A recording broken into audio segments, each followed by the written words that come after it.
All right, first on our list today, we've got the 2020 Supra. So that came out in March 2019. I love Supras. I wouldn't say I'm like one of the super fanboys, so I'm not with some of you that have been like dying to have it come out. Toyota took a long time to come out with this new Supra, but I think they did it really well. The thing you guys have to understand is times are changing. It's a lot harder nowadays to produce these tuner cars and muscle cars. And so to bring in BMW, which has already developed a lot of these parts, unfortunately they can't take the original 2JZ and just throw it in. That's would be outrageous. But they needed a great inline six, which BMW has developed for a long time, the B58. Personally, I think it was a smart move. I think it works. I think it works for them. Yeah.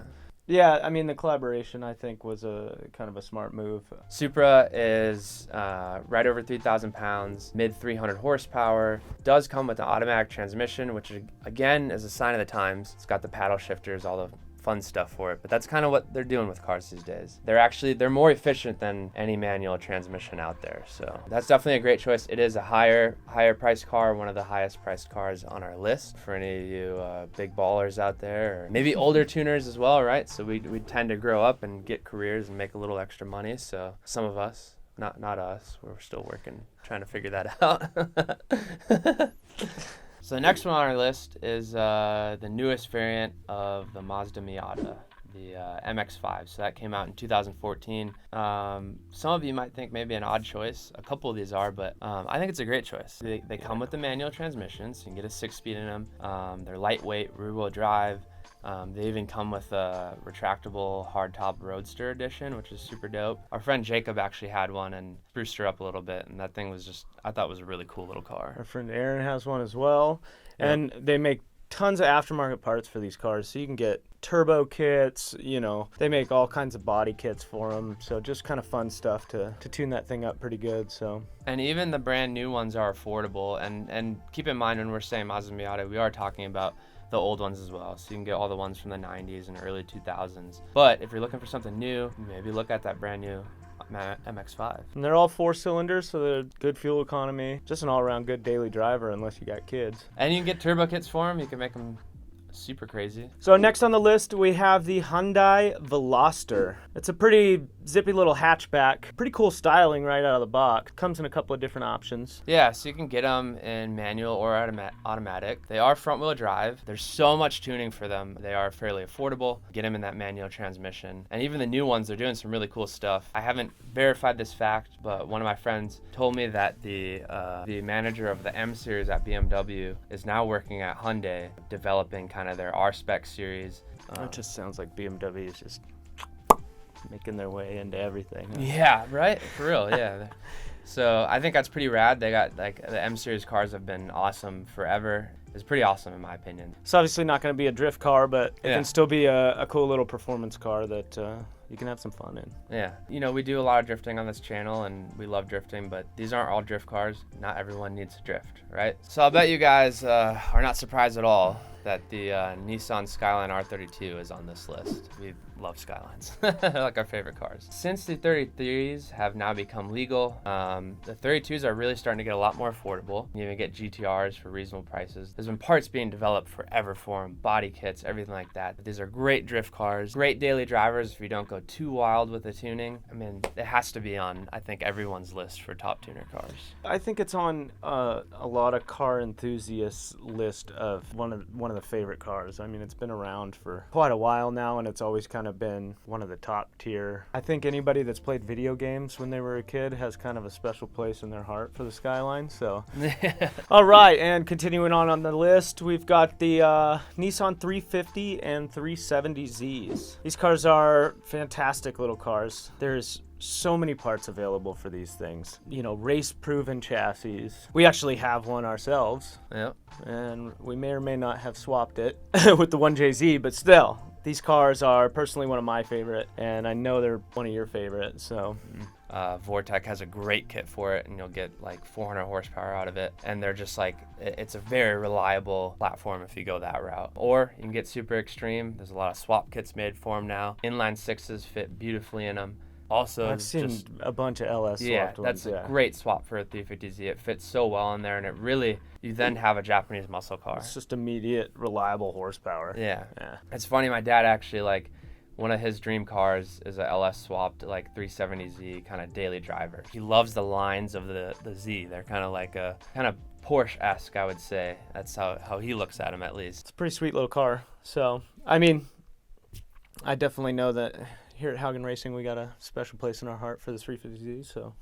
So the next one on the list is the Nissan 240/Silvia. I think it's continually becoming more relevant as the years go on. So that does suck a little bit. People are charging more for them, but I think that shows that overall people know these are great tuner cars. Most common cars that you're going to see at a drift track or a drift meet. The Silvia's not as much. I mean, most of these cars can be made into kind of whatever you want, but 240s, there's people that have developed them to like the pinnacle of motorsport for like every division. Drifting, time attack, road racing, it doesn't matter. This is going to be kind of the cheaper version of the SKYLINE, let's say, for whatever use you're using it for. In general, parts are cheaper, more available. I mean, anybody that asks what their first drift car should be, I pretty much always recommend a 240. So continuing on, we have the Subaru WRX. The Vapor's choice. The Vapor's choice. Yes. So there is infinite number of accessories for these cars. Unique look. Cool thing about this one's probably a little different than a lot of the cars on our list. A lot of the cars on our list are really two-door coupes. These truly are four-door sedans. These are cars, and you can get the hatch variant. You can just soup these things to the moon. Yeah. And as far as rally goes, these cars are excellent. You know, if you're looking to get into the world of kind of off-road car driving. Yeah. Mitsubishi Lancer. I feel like this is a great one for a tuner list. They've been making them for a really long time, so there's all sorts of variants you can get. You can get an older one. Some of the right-hand drive variants are becoming legal now too, which is super rad. These cars are another one where they come with that inline 4. Most of them are turbo. You get the Lancer 2-wheel drive. You can also get the all-wheel drive variant. Haven't seen too many drift car variants of this. Great tuner car. I don't understand the rivalry between that and the WRX. There seems to be this big rift between, you know, WRX and Evo owners. But yeah, I mean, this is a great choice. Plenty of parts available, plenty of information. So next on our list is the 86/FRS/BRZ. I'm not exactly sure why there's so many freaking models and names and why like 3 different manufacturers get to sell them. Made the same car. But it's SCION FRS, Subaru BRZ, Toyota 86. This has proven to be just an awesome car for daily driving, road racing, drifting, even drag racing, kind of anything you want to do with it. No, and they make actually an excellent starter drift platform. They are rear-wheel drive. They immediately when they came on the market had companies fighting over just right off the bat. There was, you know, angle kits and body kits and just all kinds of stuff to make these things, basically making them very customizable to kind of do whatever you want to do with it. So this list is tuner cars, right? Look up the definition, kind of how people classify tuner cars. These are cars that are generally cheaper, there's parts available, and they're easier to tune.